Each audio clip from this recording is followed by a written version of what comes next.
So Bob, in terms of externalities, how much of sort of the current marketplace and this year we just went through would you attribute to tax rates versus interest rate policy or other types of things?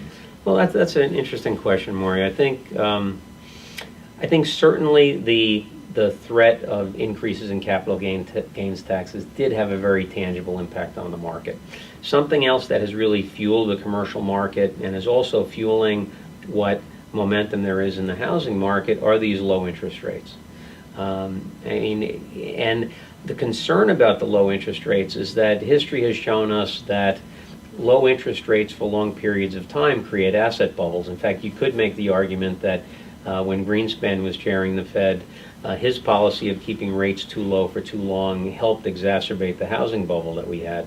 So the question is now, are we in a commercial real estate bubble? We had average pricing for New York City assets rose by 13% last year, and that wasn't really a significant enhancement in the underlying fundamentals. It really was interest rate driven. And the fact that a buyer of an investment property in New York could go out and borrow at 3.5% or 3% has exerted tremendous downward pressure on cap rates, which has exerted upward pressure on value. And that's probably the main reason why properties appreciated the way they did, was because of this low interest rate environment. And so the question is, how long will rates stay low? They can't really go any lower. No, they really can't.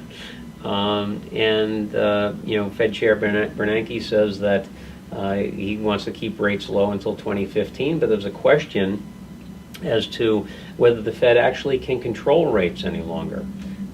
We've seen the money supply in the country more than triple in the past 4 years. We've seen the Fed's balance sheet nearly quadruple.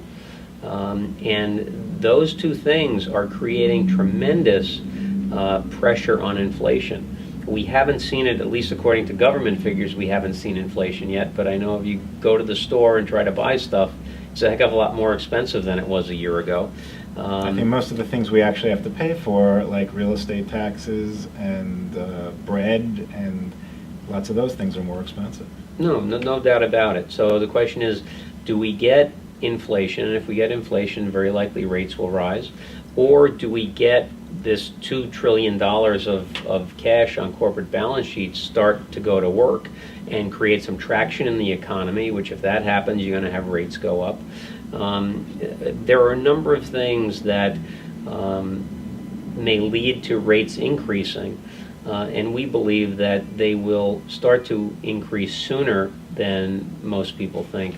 And when they do, they will go up to a greater extent than people think they will.